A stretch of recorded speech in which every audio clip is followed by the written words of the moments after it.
Amaherena Kamala Harris yambaye mu kiganiro mpaka yajyanye na Donald Trump mu rukera rwo kuri uyu wa 11 Nzeri 2024 akomeje kurikozaho bamwe bavuga ko ari hoteli zamufashaga kumva ibyo agomba gusubiza.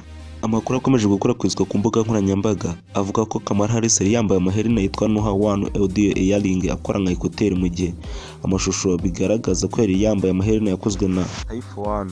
Amakuru nk'aya si ubwa mbere atangajwe mu gihe cy'amatora muri Amerika, kuko mu 2016 byigizwe kuvuga ko Hillary Clinton ubwo ari mu kiganiro mpaka na Donald Trump yari yambaye utwuma tw'ibanga tumuha amajwi.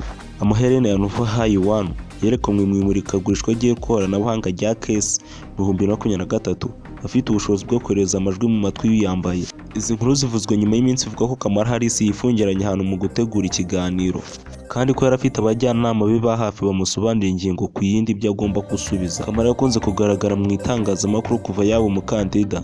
Amakuru avuga ko atinya kujya imbere y'abanyamakuru kugira ngo atinyuramo, kuko rimwe na rimwe hari ibintu yibagirwa. I Washington abanyamerika batoye bemeza cyane ko Vice Perezida Kamala Harris yarushije Donald Trump mu kiganiro mu maka cyo ku wa kabiri. Kamala Harris yavutse ku ya 20 Ukwakira 1964, ni umunyapolitiki akaba n'umunyamategeko w'umunyamerika wabaye perezida 49 akaba na Vice Perezida wa leta. Yatorewe kuba DA wa San Francisco, yatorewe kuba umushinjacyaha mukuru, amugira umuyobozi w'umugore wo mu rwego rwo hejuru mu mateka ya Amerika, akaba na Vice Perezida wa Amerika muri Aziya. Harris niwe watowe mu ishyaka rya demokarasi ku mwanya wa perezida mu matora ya 2024. Yakoze muri Sena ya Amerika kuva muri 2017 kugeza muri 2021, ari na senateri muto ukomoka muri California, ndetse mbere akaba n'umushinjacyaha mukuru wa California. Uyu Kamala Harris yavukiye Oakland muri California, yarangije muri kaminuza ya Hollywood na kaminuza ya California Hastings College of Law. Yatangiye umwuga w'amategeko mu biro by'ubuyobozi bw'akarere bo mu ntara ya Rimenda mbere yo kwinjizwa mu biro bya San Francisco.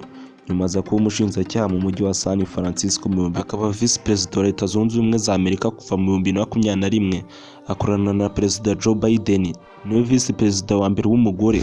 Urumva ko hagati ya Donald Trump na Kamala Harris bimeze nabi. Yakaba ari amwe mu mateka ya Kamala Harris yanyuzemo. Nimba ushaka kunaza gukora amateka Kamala Harris yanyuzemo, uzi kugira ngo byari kubyumva muri comment. Ngiye bakugezaga no update, nitwa Jean Paul TV Show. Nimba ari ubwa mbere wonyine video ntugende udakanze subscribe, tujye tubana buri munsi. Kandi nimba ushaka kunaza kugeza amateka ya Kamala Harris, uzi kugira ngo byari kubyumva muri comment. Kandi nimba ukunda update nkugezaho ntukagende udakanze like baby, ndakunda cyane. Iyi ni Jean Paul TV Show.